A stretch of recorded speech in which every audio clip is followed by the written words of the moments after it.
Salut à tous, c'est Antoine Moreau. Si vous aimez les voitures, vous êtes au bon endroit. Continuez à regarder cette vidéo, on passe tout de suite au sujet du jour. Les problèmes survenus avec les freins sur la route sont considérés comme critiques et doivent être immédiatement éliminés. Le coupable du dysfonctionnement est souvent le cylindre principal, installé dans l'espace sous le capot et rigidement relié à la pédale. Pour trouver la cause de la panne et réparer l'unité de manière indépendante, il est nécessaire de connaître le dispositif du cylindre de frein principal, GTC, et son principe de fonctionnement. Au cours du processus de diagnostic, il est nécessaire de distinguer et d'écarter les dysfonctionnements d'autres éléments du système. Comment fonctionne le GTZ? L'unité se compose des éléments suivants: un boîtier métallique avec des trous pour l'alimentation en liquide de frein, la tige de la pédale et le raccordement au vase d'expansion. Deux pistons avec manchon d'étanchéité en caoutchouc. Deux ressorts de rappel. Douille de guidage. Bouchon d'extrémité avec joint. Le corps principal du distributeur est surmonté d'un réservoir d'expansion, où l'excès de liquide est évacué par des orifices de compensation. À l'intérieur, l'élément est divisé en deux cylindres avec des pistons distincts reposant sur un axe. L'extrémité sourde du boîtier est fermée par un bouchon fileté. De l'autre côté se trouve une bride de fixation au surpresseur à dépression. La tige de la pédale de frein est fixée au premier piston. Les tuyaux du circuit de freinage sont raccordés au trou inférieur, séparément pour les roues avant et arrière. Le principe de fonctionnement du maître-cylindre de frein est le suivant: lorsque l'on appuie sur la pédale, les deux pistons se déplacent simultanément vers l'avant et poussent le liquide dans les tubes du circuit. Sous sa pression, les cylindres de roue s'actionnent, comprimant les plaquettes sur les disques. Une partie du liquide qui n'a pas eu le temps de passer dans les tubes s'écoule dans le vase d'expansion par des trous de dérivation spéciaux. Lorsque le conducteur relâche la pédale, les ressorts repoussent les pistons, qui reviennent à leur position initiale. Le liquide provenant des tubes et du réservoir remplit à nouveau les cylindres. Pour compenser la dilatation du liquide, due par exemple à l'échauffement, une autre paire de trous menant au réservoir d'expansion est prévue. Remarque: le GTZ fonctionne en conjonction avec un amplificateur à dépression, non représenté sur le schéma, qui contribue à pressuriser les pistons. Cela accélère la réponse du système et facilite son utilisation par le conducteur. Symptômes de dysfonctionnement. L'état technique général de la voiture, y compris le système de freinage, peut être vérifié à l'aide d'un adaptateur de diagnostic personnel, un scanner automobile. Ce type d'appareil est très répandu et son prix est très variable. Nous aimerions attirer votre attention sur le modèle économique de la production coréenne ScanTool Pro Black Edition. Pour un prix d'environ 2 tonnes, ce scanner est capable de diagnostiquer entièrement votre voiture, moteur, boîte de vitesse, transmission, ABS, SRS et bien d'autres choses encore, ce qui vous permettra d'économiser un ou deux déplacements à la station-service. L'adaptateur est assez facile à utiliser,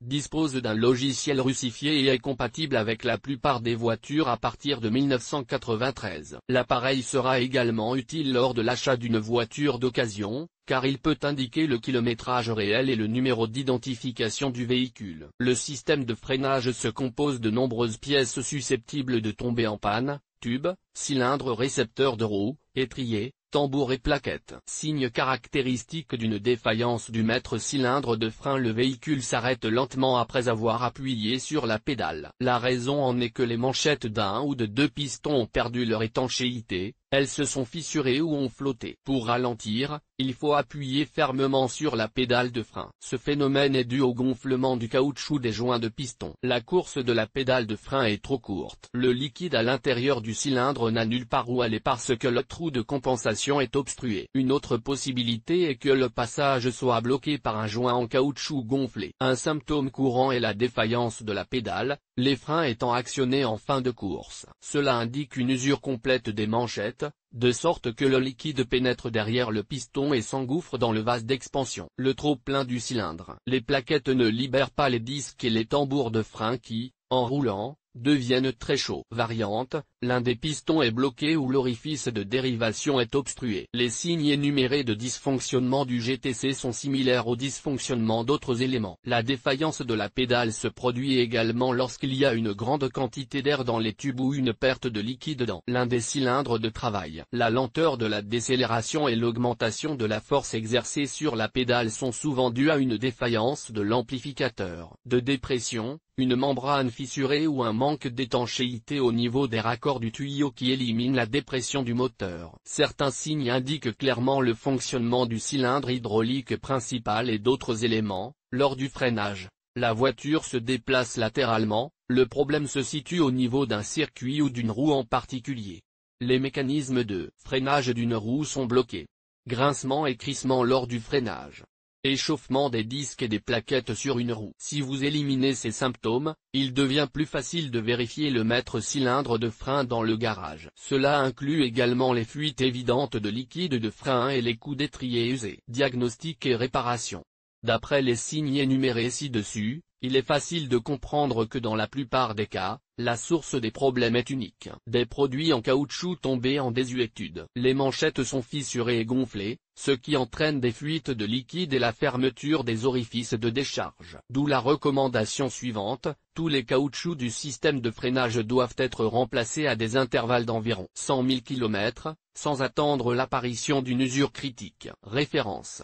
De nombreux mécaniciens automobiles estiment qu'après le remplacement des joints d'huile, le cylindre hydraulique principal ne durera pas longtemps. Cette affirmation est vraie si l'automobiliste a acheté des pièces de rechange bon marché et de mauvaise qualité ou s'il a placé de nouvelles bagues d'étanchéité dans le cylindre, où les parois internes se sont formées. Avant de vérifier l'aptitude au service du GTC, il faut s'assurer qu'il n'y a pas d'autres défauts, inspecter l'intérieur des roues pour vérifier qu'il n'y a pas de fuite de liquide de frein au niveau des cylindres récepteurs. Vérifier l'intégrité du réservoir d'expansion et le niveau de liquide. Démarrer le moteur et, au ralenti, serrer le raccord de prise de vide du servomoteur. Si le régime moteur augmente sensiblement, il y a une entrée d'air et le mètre cylindre est probablement défectueux. Des gouttes de liquide de frein sur le carter sont un symptôme clair indiquant que le mètre cylindre est défectueux. Si une fuite est détectée, il faut démonter l'unité pour en trouver la cause. D'autres dysfonctionnements courants, fuite de liquide par les joints, peuvent être diagnostiqués de la manière suivante. Ouvrez le bouchon du réservoir d'expansion et installez un assistant sur le siège du conducteur. Tout en écoutant les bruits du réservoir, demandez à l'assistant d'appuyer sur la pédale. Si la pédale s'enfonce facilement et qu'un gargouillement se fait entendre dans le réservoir, c'est que du liquide y pénètre. La raison en est que les manchons usés sont incapables de créer une pression dans les circuits, le liquide s'infiltre par les fuites et pénètre dans le réservoir. De même, un blocage ou une course trop courte de la pédale indique des problèmes de GTC. Asseyez-vous au volant, appuyez plusieurs fois sur la pédale et démarrez le moteur en maintenant la pédale avec le pied. Si la pédale tombe au sol ou ne bouge pas, démontez le cylindre hydraulique. Pour remplacer ou réparer le mètre cylindre de frein, il faut déposer l'unité du véhicule. Les travaux sont effectués dans l'ordre suivant: vidanger le liquide du réservoir à l'aide d'une seringue. Si les manchettes fuient, appuyez plusieurs fois sur la pédale et aspirez l'excédent de liquide. Retirez le vase d'expansion. Il n'est pas nécessaire de vider tous les circuits de freinage. À l'aide d'un petit récipient, dévissez l'écrou du premier tube et écartez-le avec précaution en le bouchant à l'aide d'une baguette de bois. Répétez l'opération avec le deuxième tube,